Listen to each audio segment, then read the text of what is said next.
This episode from the life of Sherlock Holmes will be transmitted to our men and women overseas by shortwave and through the worldwide facilities of the Armed Forces Radio Service. Petri Wine brings you Basil Rathbone and Nigel Bruce in the new adventures of Sherlock Holmes.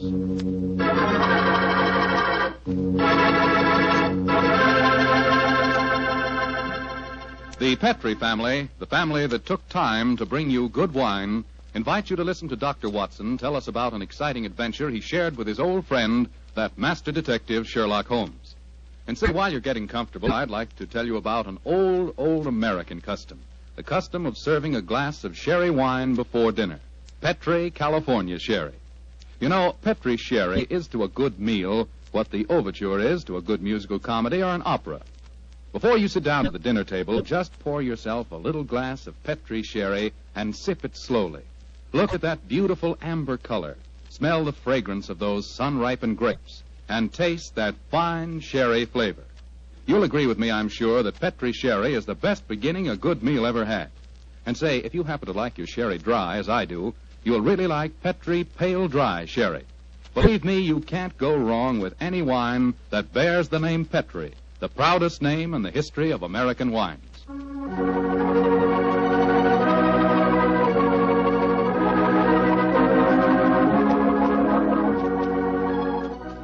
And now let's drop in on the good Dr. Watson, who's waiting for us in his California ranch house. Good evening, Doctor. Good evening, Mr. Foreman. Come in and make yourself at home. Thank you, Doctor. Sitting here with the lights off, I see. Have you been getting yourself in the mood for tonight's Sherlock Holmes story? No, my boy, I was watching the sunset. It's quite a beautiful tonight. Aye, Doctor, the sun set over an hour ago. Yes, I know that, young fellow, my lad. I know that. But at my age, a fellow's entitled to take a little snooze after dinner, isn't he? Of course he is, Doctor. And now that we've settled that, how about tonight's story? Well, a very beautiful girl figured prominently in this adventure, Mr. Foreman. Her name was Jasmine Lafleur. Huh? Can you say that again, Doctor, please? I know, my boy, but that was her stage name. When she was a magician's assistant, unfortunately, I never had the opportunity of seeing Jasmine Lafleur in the theater. But I'm told that she was a fascinating figure in tights and spangles. When Holmes and I first met her, however, she was dressed a little more conventionally. And her name was then Diana Vennering. Lady Vennering. Lady Vennering? Say, those tights and spangles really paid off, didn't they? Well, how did you and Sherlock Holmes come to meet up with her, Doctor? In rather spectacular style, Mr. Foreman. Miss Lafleur became something of a femme fatale in the early 1900s. First of all, she married Signor Rossoni, the magician for whom she was working. On the wedding night, he was mysteriously stabbed to death. A few months later, Madame Rossoni, very fetching in her widow's weeds, I'm sure, met Sir Wilfrid Vennering. And, after a whirlwind courtship, she married him. Don't tell me he got murdered, too. He did, Mr. Foreman. Also on the night of the wedding. But this time the police found a suspect. It was a certain Major Beckworth, cousin of the dead man, and an ardent suitor of the fair Diana. The trial at the Old Bailey was one of the most sensational I ever remember. Sherlock Holmes and I, in court on the closing day as a jury, were still considering their verdict. Holmes, the jury's been out over 8 hours. I bet you they can't agree on a verdict and there'll be a new trial. I think not, old chap. Look, here they come now. You know, there's a strong moral probability of guilt, but I'm sure they'll agree that there's insufficient evidence to convict. Oh, perhaps you're right. Just look at Lady Vennering down there ahead of us. What a stunning woman. Yes, and a woman of great poise and courage. Here it comes. Gentlemen of the jury, have you arrived at a verdict? We have, my lord. How say you? Do you find the defendant guilty or not guilty? Not guilty. Exactly. Come on, Watson. Let's get a breath of fresh air. Well, I was wondering perhaps if we shouldn't go over and congratulate Lady Vennering. On what? The fact that our husband's murderer has not been found? Oh, I suppose you're right. You ever read the book of Tobit, Watson? Tobit? I don't think so. When was it published? Oh, a little before our time, old chap. It's an Old Testament story. Whatever made you think of it at this moment? Well, it's so remarkably apposite with the case of Lady Vennering. It deals with a highly peculiar series of murders, 7 of them, if I remember correctly. Who was the murderer? A jealous demon by the name of Asmodeus, who strangled husbands on their wedding nights. Well, judging by the verdict just now, Major Beckworth isn't the Asmodeus, or whatever you call him in this case. Here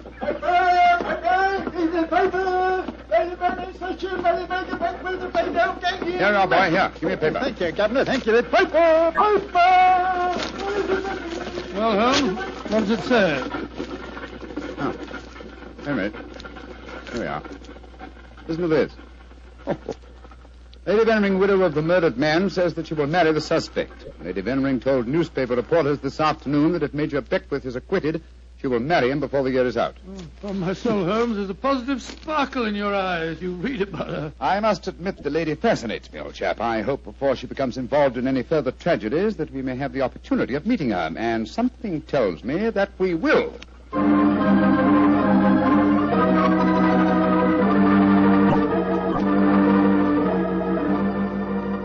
The Sunday papers are certainly having a field day over the Veneering case, Holmes.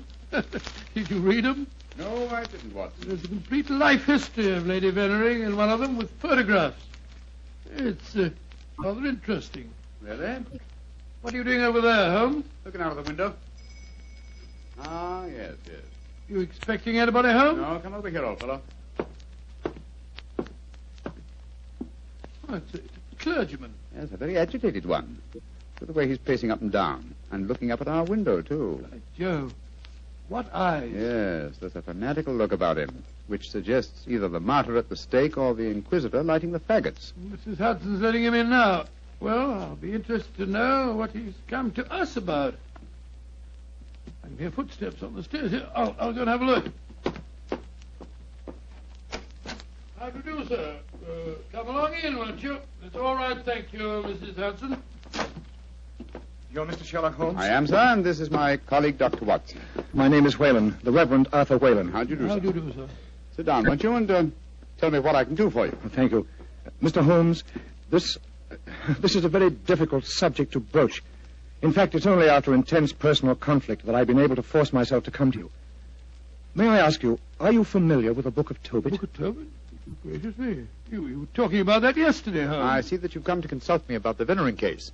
But that's amazing. How did you know? Has Lady Veneering been in touch with you?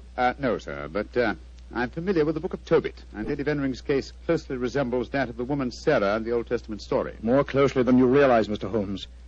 Did you know that before each one of Lady Venering's husbands was killed, they received a threatening note? Yes, I recall that from the trial. Signed in some sort of gibberish, weren't they, sir? No, Doctor. Yesterday I was permitted for the first time to examine one of these notes. The apparent gibberish was in reality ancient Hebrew writing. Indeed. Were you able to translate it? Yes, Mr. Holmes. In effect, it said, if you go through with this marriage, your hours are numbered. And it was signed Asmodeus. Oh. The name of the jealous demon who strangled husbands in the Book of Tobit. Exactly. Just why have you come to me, sir? I want you to talk to Diana, to Lady Veneering, to tell her she must not go through with this new marriage. Murder is stalking her, Mr. Holmes. I have argued with her, prayed with her, implored her to realize her danger. But she is adamant. I'm afraid I should feel extremely presumptuous in giving her my advice. No, Mr. Holmes. I have prepared the way for you. You could, I'm sure, make her realize her danger. And she's willing to see me, you say? Willing and anxious. Oh, very well. But I'd like to ask you a few questions first. Anything, Mr. Holmes. What is your interest in her? She's a member of my flock. She needs my guidance. Nothing further? No, Mr. Holmes. By the way, I believe that you performed the marriage ceremony at both of her previous weddings. Yes? Are you proposing to officiate at the ceremony if she marries Major Beckworth? Well, I don't know. I'm hoping that marriage will never take place. And so I want you to help me, Mr. Holmes. Where does the lady live? 47, Berkeley Square. Very well. Dr. Watson and I will call on her this afternoon. Delighted to, delighted. I doubt if I can be there myself. In fact, Diana might speak more freely if I'm not. But here's my card. Oh, thank you. You'll know where to get in touch with me if you want to. Very well, sir. Good day to you, gentlemen. And I'm greatly in your debt. Good day, sir, good day. Strange business, Holmes. I can't believe that Mr. Whalen's motives are entirely impersonal. Nor can I, old chap. What are you laughing about? I was thinking of the Book of Tobit, Watson. In that the role of protector, the role I have just been asked to take, was played by the Archangel Raphael. I can't help feeling, Watson, that I'm making distinct strides in my profession.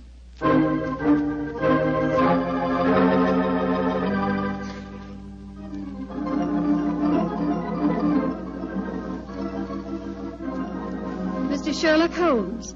I'm so glad to meet you. How do you do, Lady Vennering? May I introduce my old friend, Dr. Watson? How are you, Dr. Watson? I'm awfully glad to meet you, Lady Vennering. Let's sit down, shall we? You're just in time for tea. Thank you. You know why we're here, of course. Oh, naturally. Mr. Whalen came round here as soon as he'd left you. You're to persuade me to look after my mortal affairs, while he takes care of my immortal ones. Isn't that it? Well, that's charmingly put, Lady Vennering. Charming.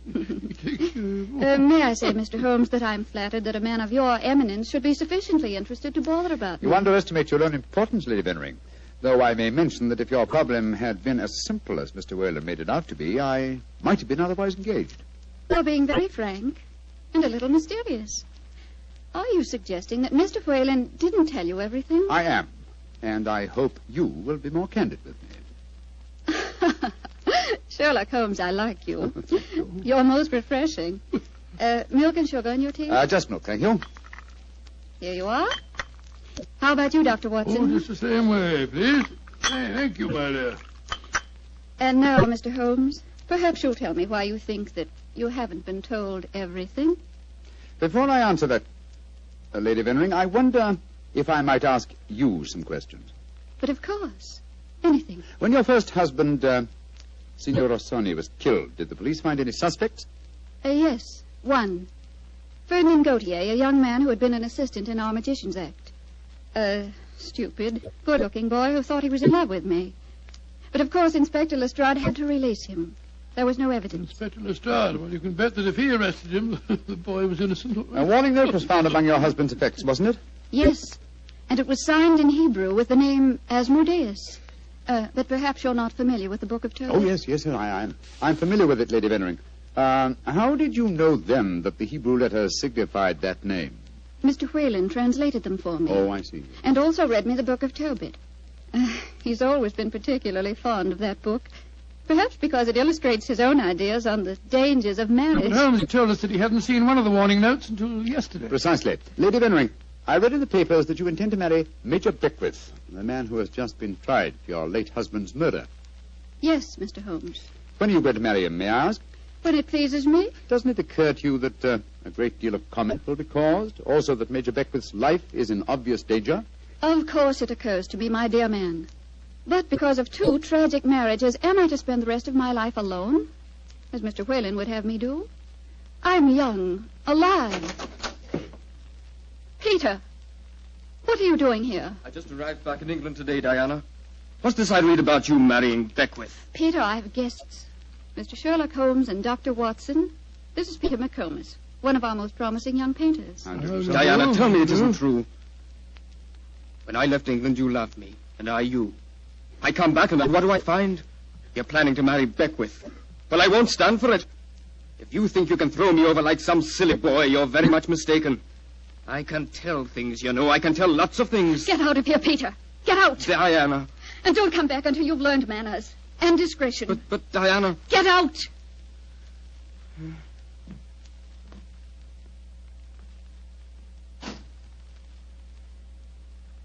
I'm sorry, gentlemen. Were there any more questions you wanted to ask me, Mr. Holmes? One, Lady Vennering. Where is your fiancé, Major Beckwith? He's upstairs. I'm letting him stay here until the scandal of the trial has died down. I must see him at once. At once? Why, Holmes? He's in no danger until the marriage takes place? The marriage has taken place, Watson, unless I'm very much mistaken. What makes you think so, Mr. Holmes? You're much too discreet and intelligent, Lady Vennering, to let him stay here in your house unless you were already married. We were married this morning. But we planned to keep the fact a secret for a few months until the scandal had died down. May I talk to him, please? Of course. I'll ring for the butler and ask him to come down. May I ask, madam, who married you?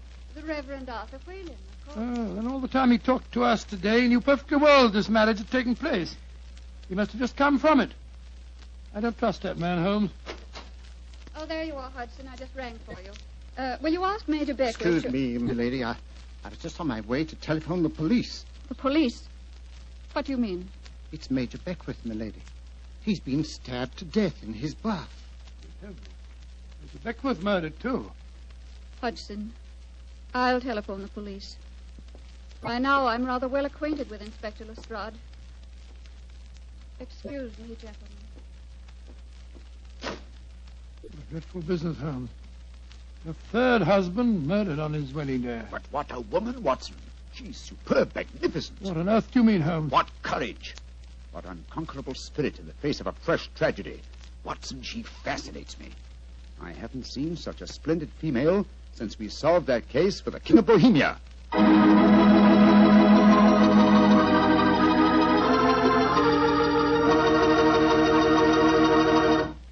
Dr. Watson's story will continue in just a few seconds. Time enough to remind you that the easiest way to make good food taste better is to serve that good food with a swell Petri wine.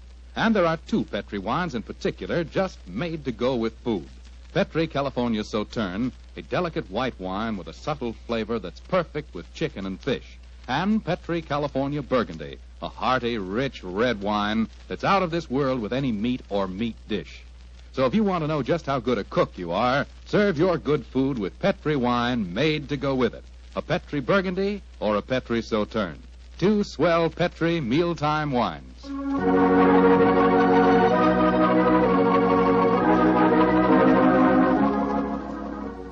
And now back to tonight's new Sherlock Holmes adventure. The famous detective and his old friend Dr. Watson have become involved in the affairs of thrice-married Diana, one-time magician's assistant. Each of her husbands has been mysteriously murdered on his wedding day, the latest murder occurring on the same day that Sherlock Holmes and Dr. Watson are brought into the case.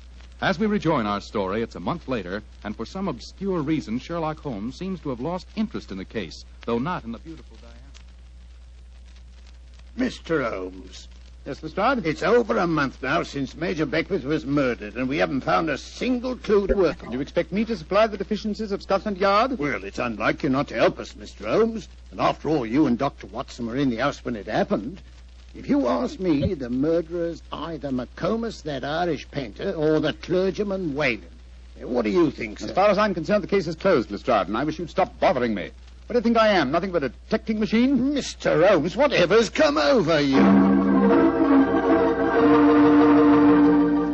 Holmes, you're not going out again this evening, are you? I'm afraid so, old chap. Well, this will be the fourth night in a row. I was hoping that we might have a nice, quiet evening in front of the fire. Oh, I'm sorry, Watson, but I promised to take Diana to the horse show at Olympia. I should be home by midnight.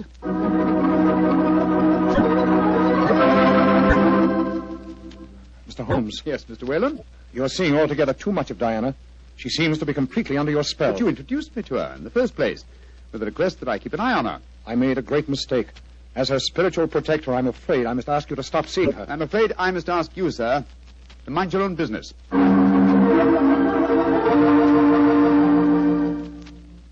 I say, Holmes, have you seen in the paper that violinist, this Iway, is playing at the Albert Hall tonight? No, I haven't looked at the paper today. Oh, I thought perhaps that we might go along and see Oh, him I'm afraid together. I can't, old chap. No, I'm taking Diana to the French Maid at Dahlia's Theatre. I hear it's a charming musical comedy.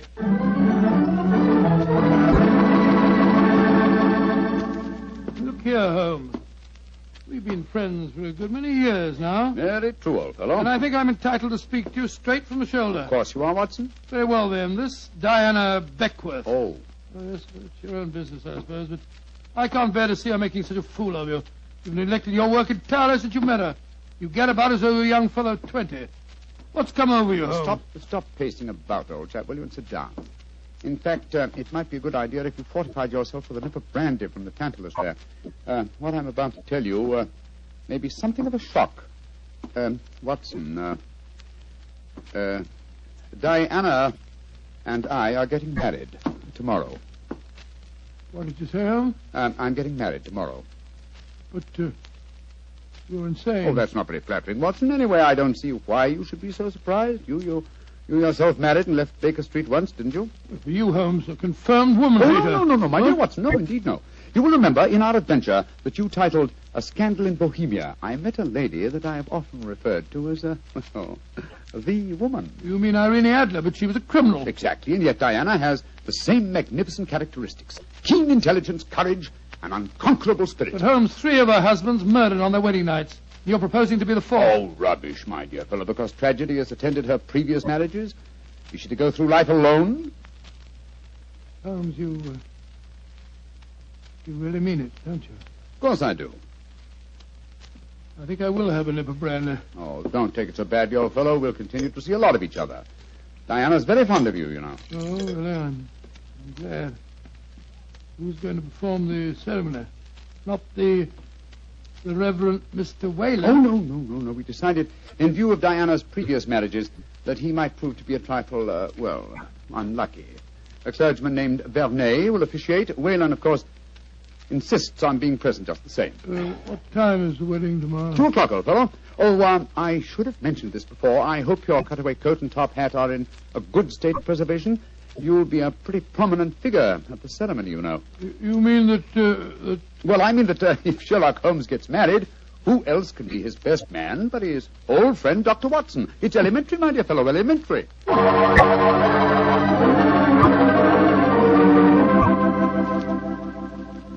I now pronounce you man and wife, and those whom God hath joined together, let no man put asunder.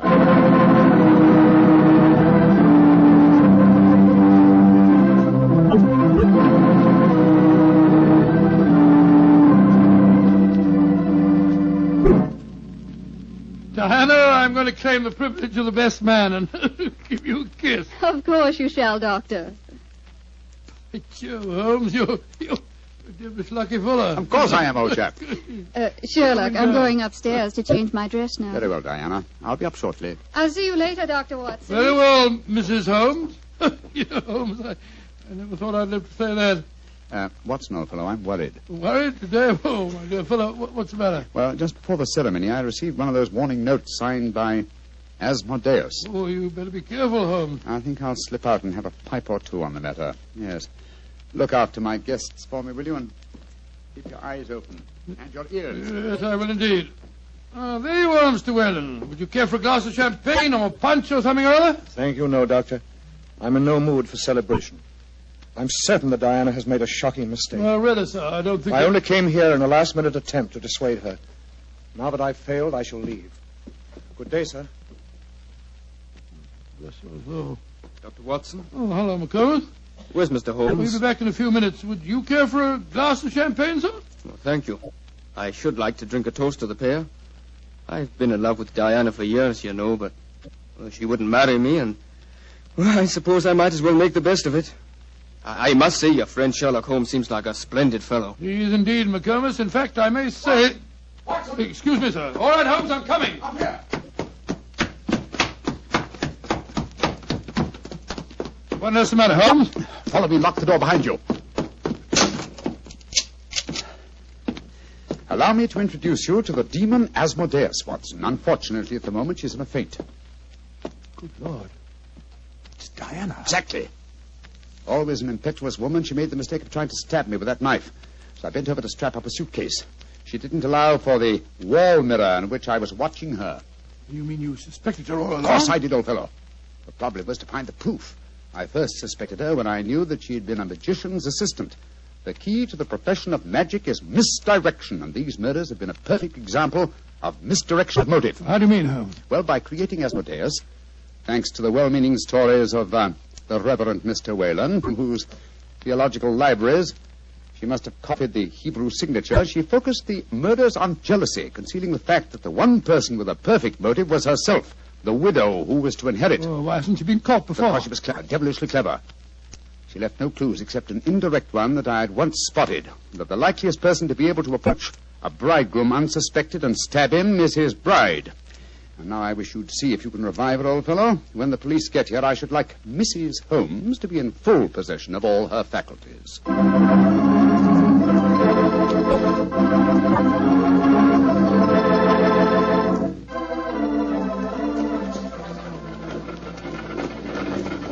Well, Holmes, I must say I never expected to be driving back with you to Baker Street on your wedding day. I can't tell you how happy I feel. Dear old Watson, you really thought that I deserted you, didn't you? Well, naturally, I wish you'd told me the truth. I couldn't tell anyone, not even you.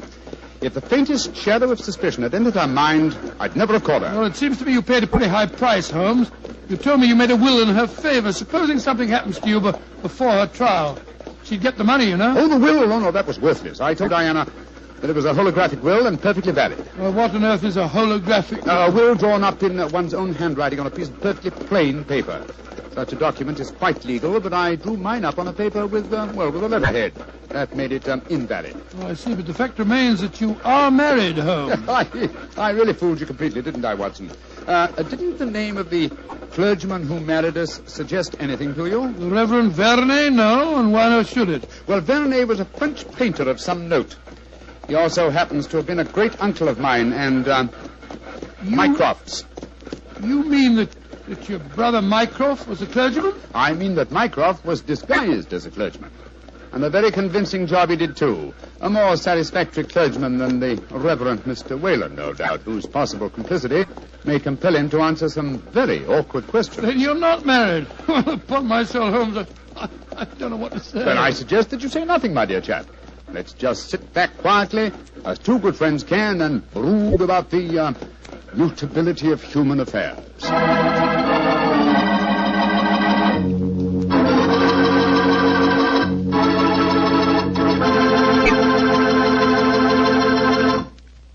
Well, Doctor, tonight's adventure was really a little extraordinary, to say the least. Holmes sure had a narrow escape. Doubly narrow, Mr. Foreman, doubly narrow. He not only escaped the jaws of death, but he also escaped the clutches of matrimony.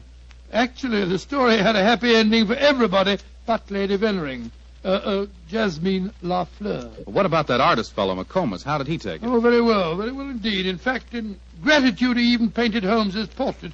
Not exactly a good likeness, though. One of those modern artists who paints as impressions of a person rather than a portrait. What do you mean? Well, now, let me see. If he were to paint his impression of you, you'd probably end up by looking like a bottle of Petri wine in a sports jacket. Go ahead, Doctor. You can tease me all you want to, but I'll still rave about Petri wine. And why not? The facts bear me out that Petri wine most certainly is good wine. After all, the Petri family knows all there is to know about the art of turning plump, sun-ripened grapes into fragrant, delicious wine. That's because they've been making wine for generations, ever since they started the Petri business way back in the 1800s. And because the making of Petri wine is a family affair, the family has been able to hand down from father to son, all their skill and knowledge and experience. And believe me, that adds up to plenty. So no matter what type of wine you prefer, one to serve with meals or a wine for any special occasion, choose one of the fine Petri wines. You can't miss, because Petri took time to bring you good wine. And now, Dr. Watson, what story do you have lined up for us next week? Well, now, let me see, Mr. Foreman. I'm going to tell you about a strange adventure that began by my taking a wild cab ride through the moonlit streets of London and ended with Holmes and me being trapped in a luxuriously furnished cellar below a furniture warehouse down by the waterfront.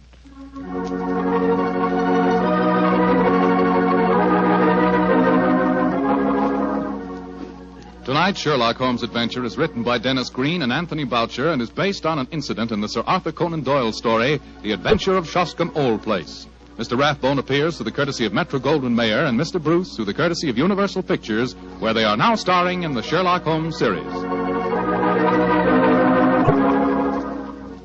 The Petri Wine Company of San Francisco, California, invites you to tune in again next week, same time, same station. Oh, the Petri family took the time to bring you such good wine. So when you eat and when you cook, remember Petri wine. To make good food taste better, remember... Petri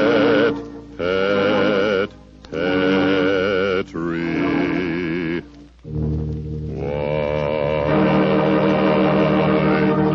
This is Bill Foreman saying goodnight for the Petri family. Sherlock Holmes comes to you from our Hollywood studios. This is the Mutual Broadcasting System.